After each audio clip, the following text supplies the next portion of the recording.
Tel Aviv is not sleeping tonight. The news coming from Tehran brings back a nightmare that has haunted Netanyahu for years. The fighter jet that shot down Indian Rafales from beyond visual range in what was described as the most complex aerial ambush of the past decade is now on its way to Iran.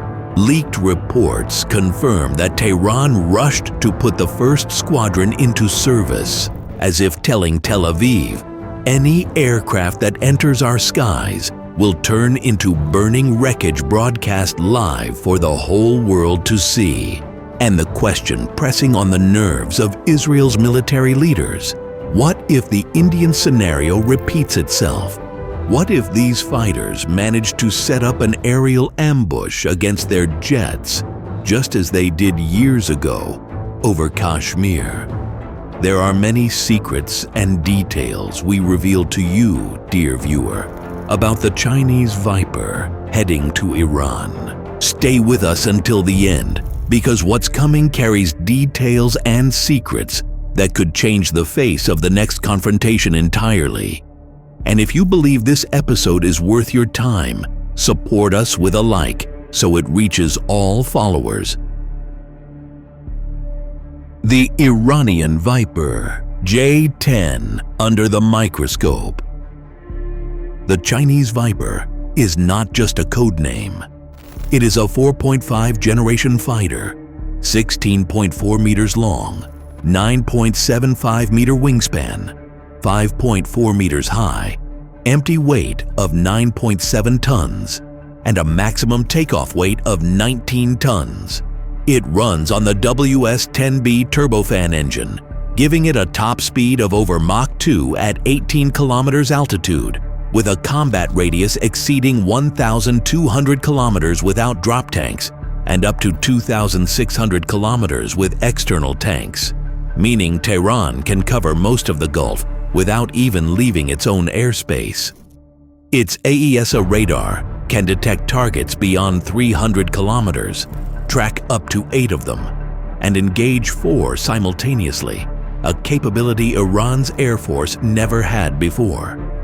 The aircraft is equipped with integrated electronic warfare systems, both active and passive jamming, and an IRST sensor that can detect Israeli stealth fighters, even with their radars turned off.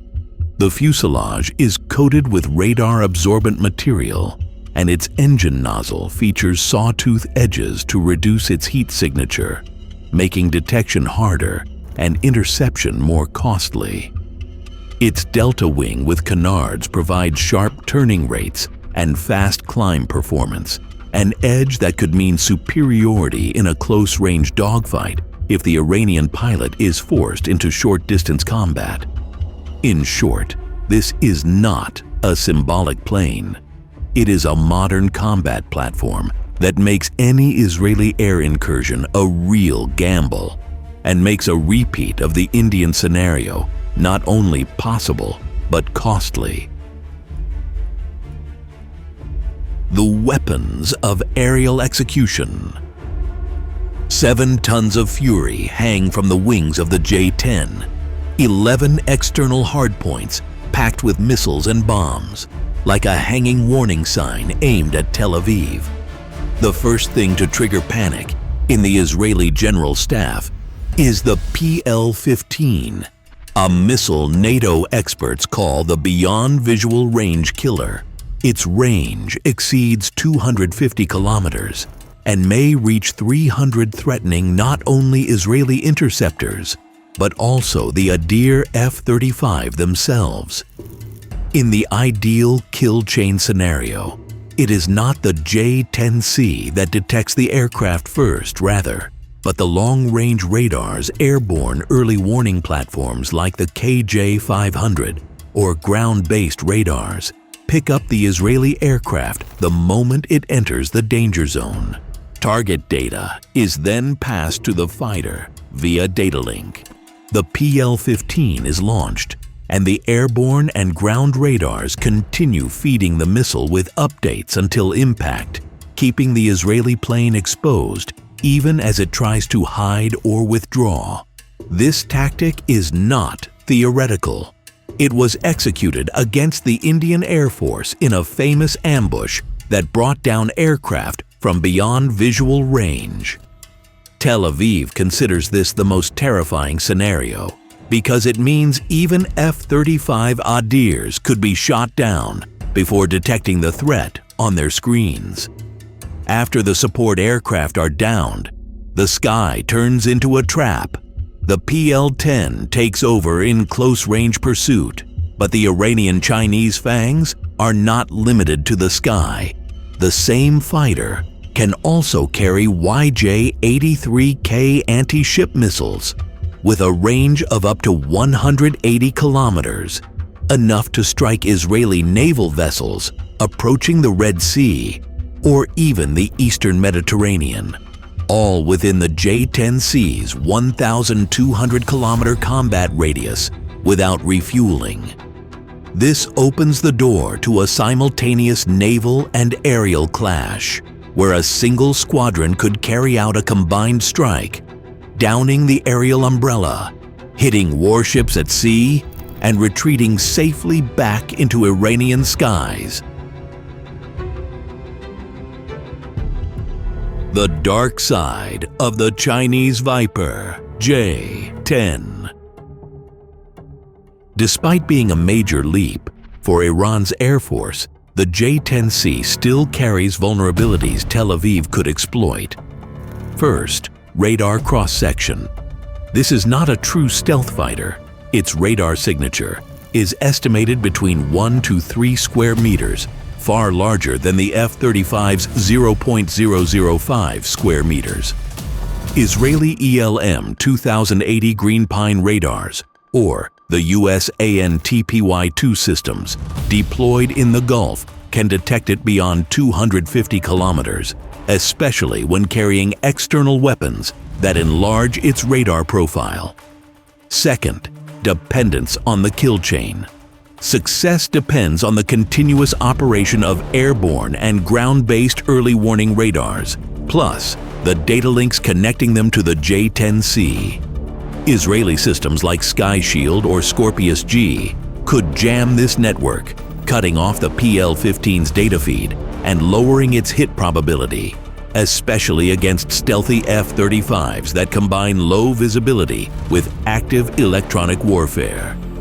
Third, the WS-10B engine. While it provides solid thrust, it still suffers from turbine life and fuel efficiency issues.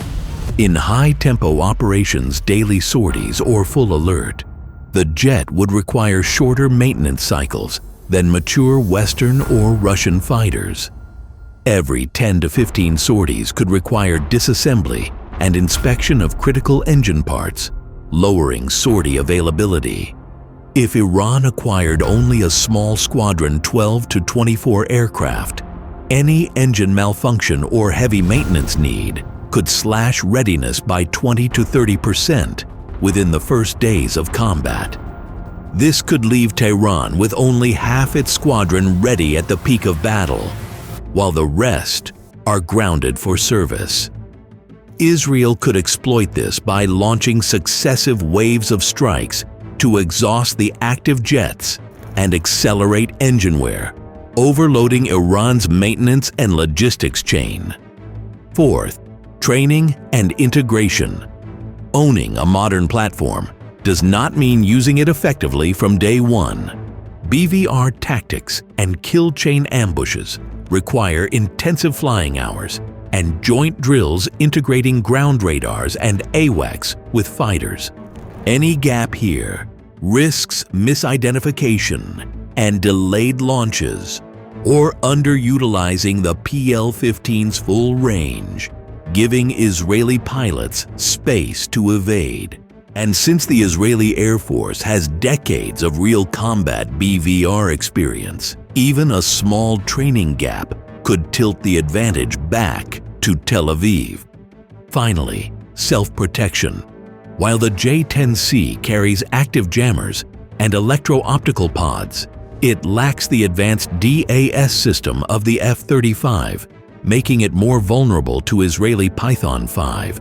or Darby ER missiles if detected early. In short, this Viper can bite hard, but its fangs can be broken if Israel strikes command centers, disrupts the early warning network, or leverages its electronic warfare edge to neutralize the missiles before they hit their targets. So here's the pressing question for you, dear viewer. Will Tehran succeed in using these fighters to deter an Israeli strike? Or will Tel Aviv find the flaw that shatters the J-10C's reputation before the battle even begins? Share your thoughts in the comments. And don't forget to support us with a like, subscribe, and turn on notifications so you never miss an update, because the surprises ahead could be far more dangerous than anyone imagines.